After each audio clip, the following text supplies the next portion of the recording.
in society, we're actually taught that as far as business owners, to go out and to be seen, to be heard, to push, to initiate, to do all of these things, to get seen and heard. And that's great for some.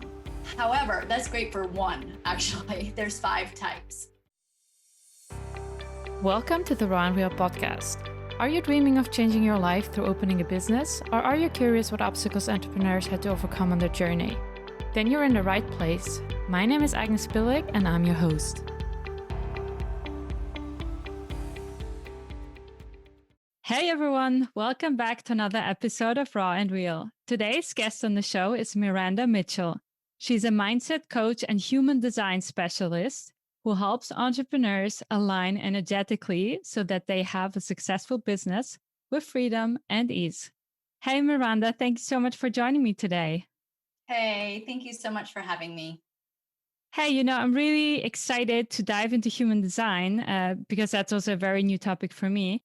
But first, I'm a little bit curious to get to know more about you as a person. So can you tell us a bit about the way how you grew up and how that shaped you and your life path? Sure. Let's see. So I grew up in Vermont in a big family. I am actually the oldest of 8, but 6 of them lived with me and my mother, and 2 of my sisters live with my father, my biological father. So we have a huge, huge family, and there's a lot put on my shoulders being the oldest out of everybody. And in our life, we kind of lived differently. I would say off-grid is what people call it nowadays.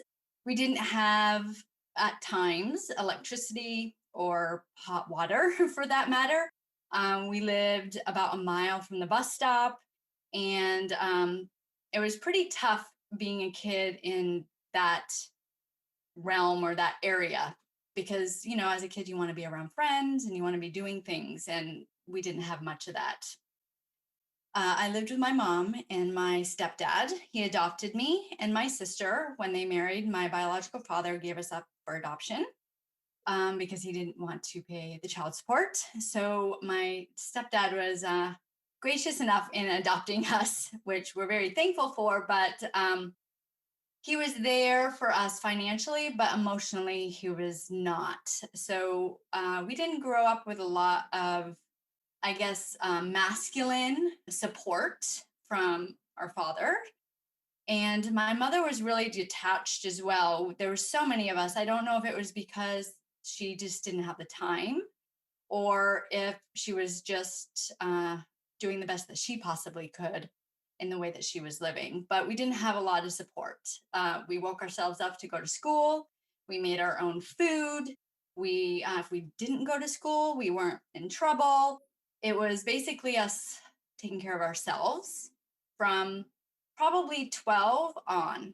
So since that happened, I ended up moving out when I was 14. And I did that because I actually wanted to have some of the necessities in life. I wanted to have electricity and hot water and friends and doing things. So I stayed with friends.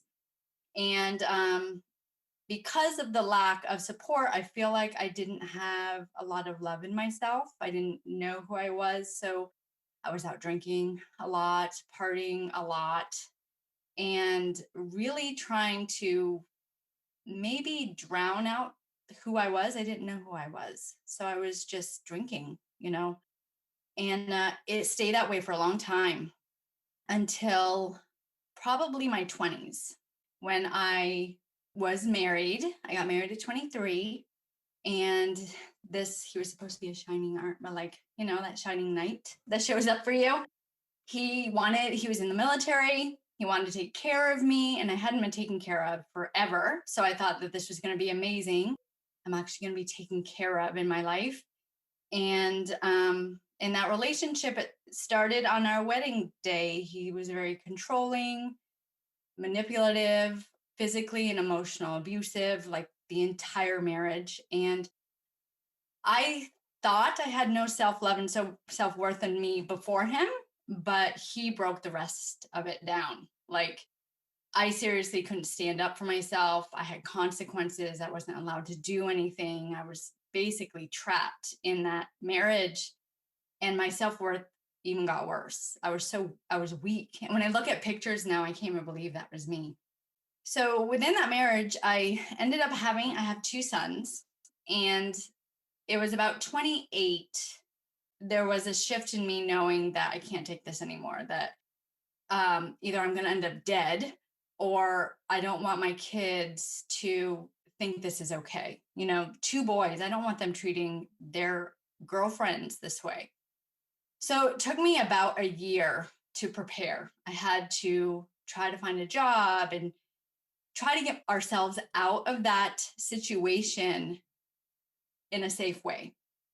So it did take me about a year, and it was the hardest thing that I've ever done. But it was really a huge shift in me standing my ground and starting to learn about myself. And then from there, I became very dedicated to learning. I put myself through school. I got my bachelor's degree. I did numerous certifications, always trying to grow. What it was is I was trying to prove to myself that I was worthy. And in that, I became very cold. So I didn't trust anybody. I didn't love anybody. I didn't love myself. I didn't love anybody but my kids. And I woke up when I actually heard someone call me the ice princess. And I was like, that's not what I want to be. I don't want to be this cold person, you know? And then from there, I actually started doing yoga and started finding my vulnerability and diving into the messy, I like to call it. That was my transformational work that I ended up doing and letting myself not be so strong and trusting people. So I want to dive into that also for a second. You mentioned that you were in an abusive marriage, right? So I know that especially if you're alone and if you don't have family support, it can be extremely hard for people to get out of there. And you really probably have to make a plan. So I'm wondering, what was the moment that it really shifted for you and that you wanted to change things and that you wanted to make it work? I honestly don't remember the exact moment. I remember the feeling like it was for my kids. It just came to me that they cannot grow up in this house. And the thing was, it wasn't even self love for me. I didn't care about myself still at this time. It was for them. So I was doing it for them. And because of that, then I was able to start learning to love myself. But the turning point was for my kids. So, you had to work through a lot because of that time, I'm pretty sure. So, what kind of beliefs did you really adapt that came back when you started your own business? Well, as far as a business owner, I do know I have the strength and the perseverance. Definitely. That came easy. However, the belief in myself and being able to be successful was not there because I had been broken down and just struggled my entire life. I felt like my life was that's what life was. It was a struggle.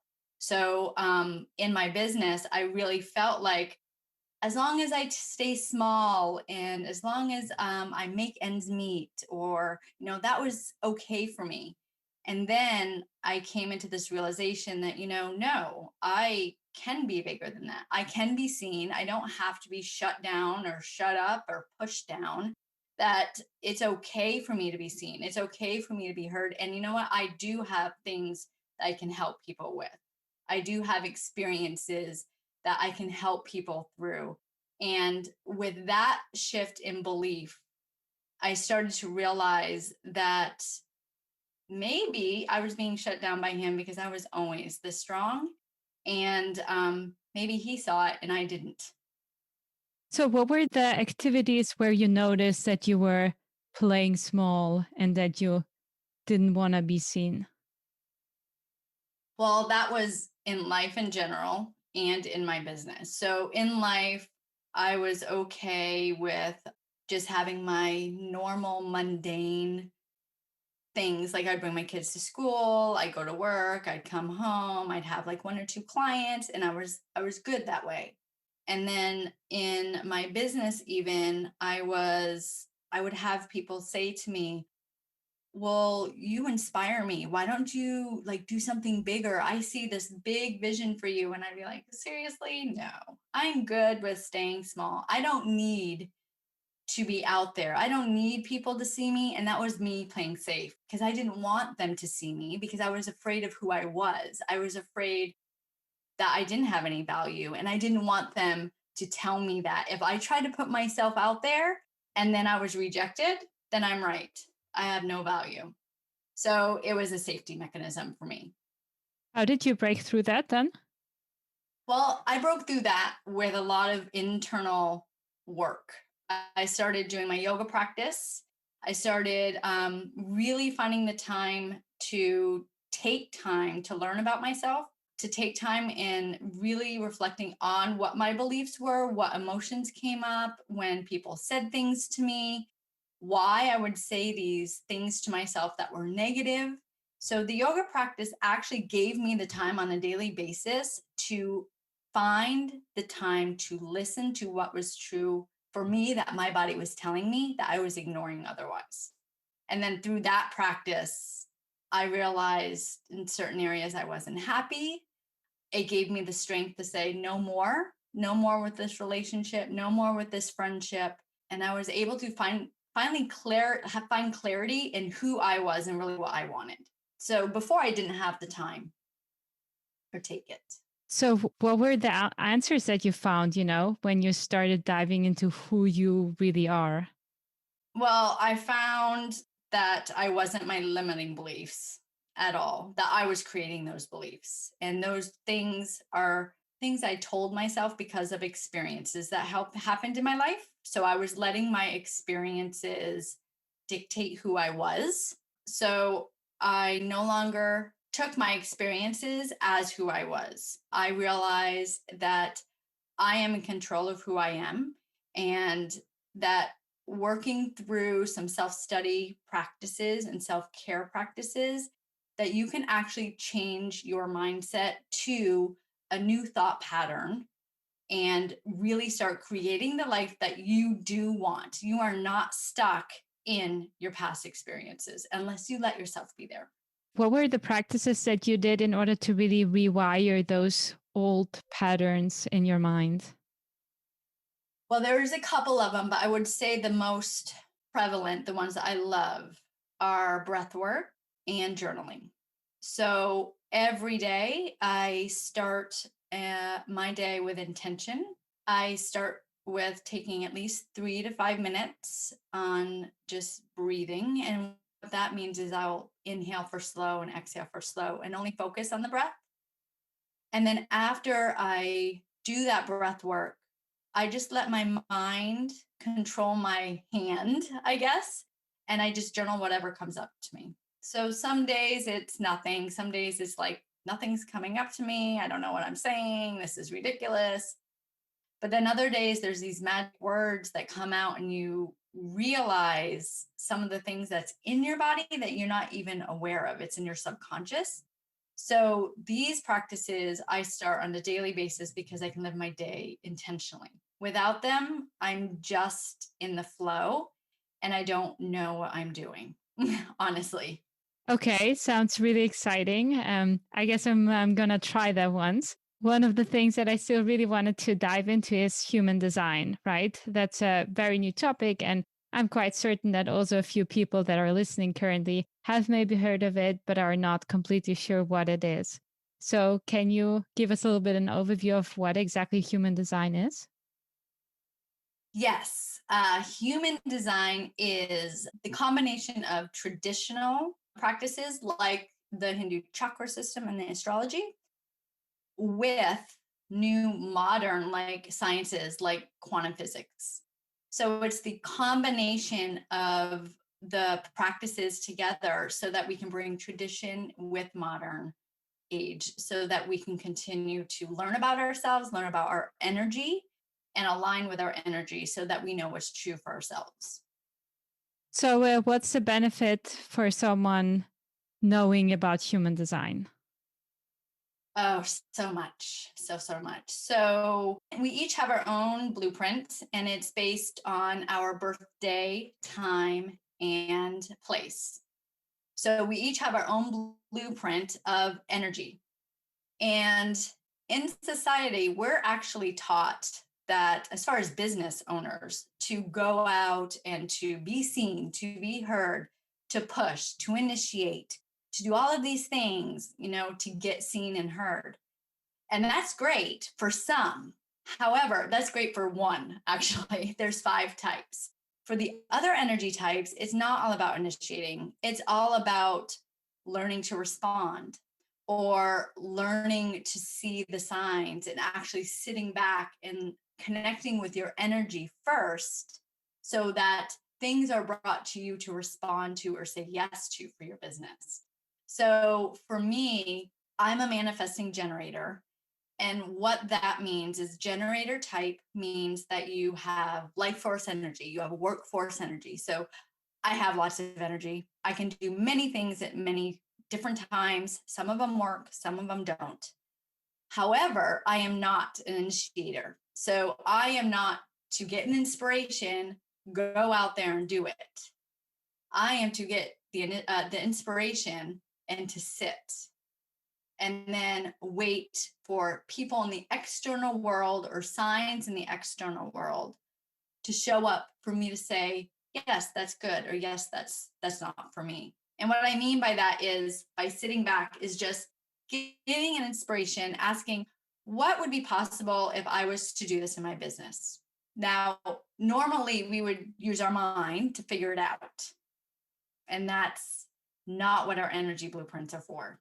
So we ask the question. Manifesting generators sit back, can visualize it, wait for people to show up in your external world or signs or an intuitive gut feeling. And then from that response, take that next step. And what that's given for me is, before I was initiating everywhere, I had all these things started, nothing would finish or it would fall apart. And I would burn a lot of energy doing that.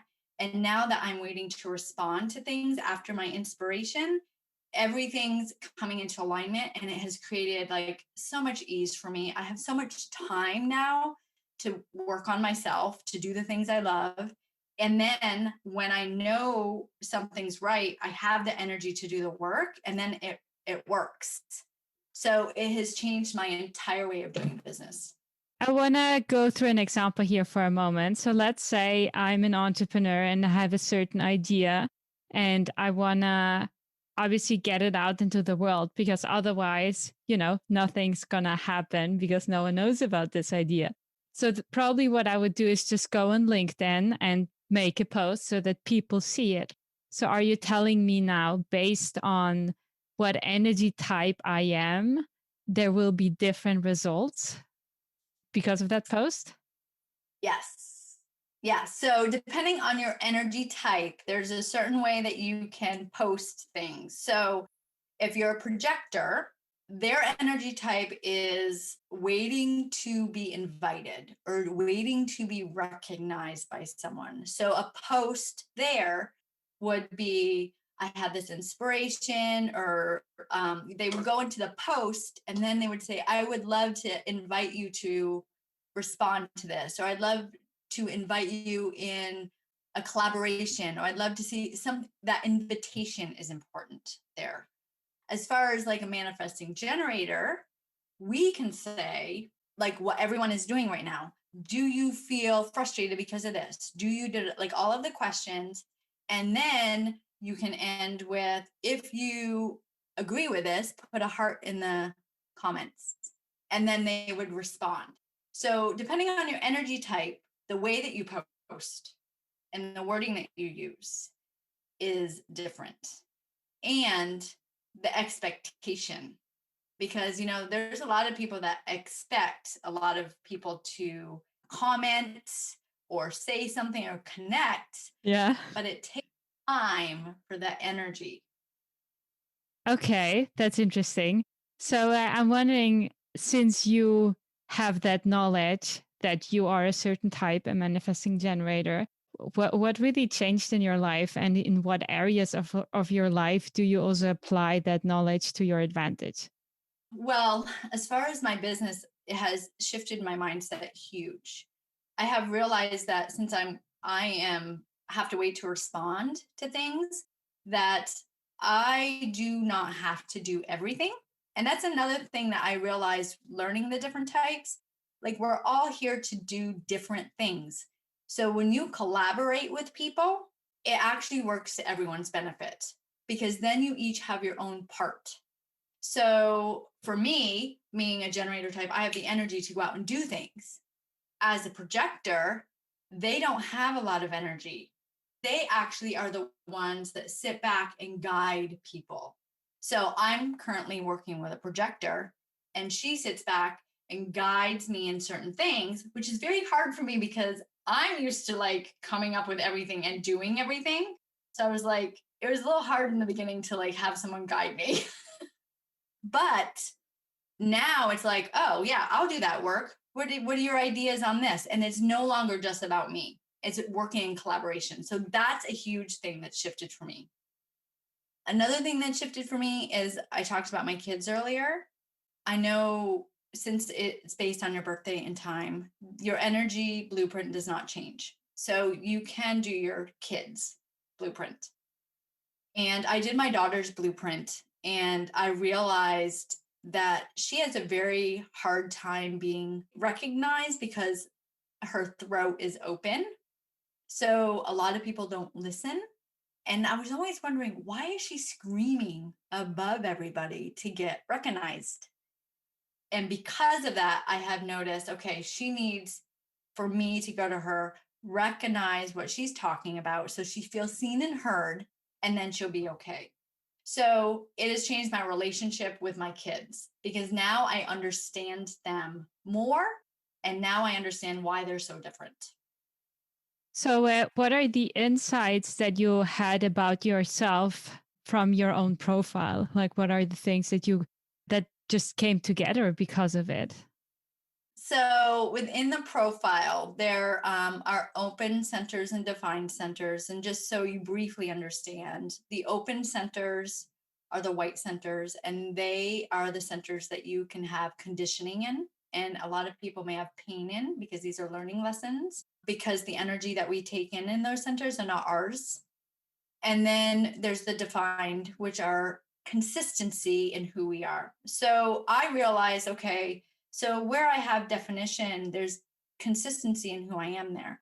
But like my G center, which is my heart, no wonder I had so many issues with finding my identity. Like, I was taking in everyone else's identity in whatever area I was and thinking it was me, but it wasn't. So it gave me, like, the minute I actually saw my chart and understood it, it gave me clarity in so many things that happened in my life. I forgave myself for like so many things that I had done in my life, or things that I had reacted to that I wasn't sure why. And it also gave me the clarity in knowing my life purpose. So the gates that are colored in, it told me I have the channel of struggle.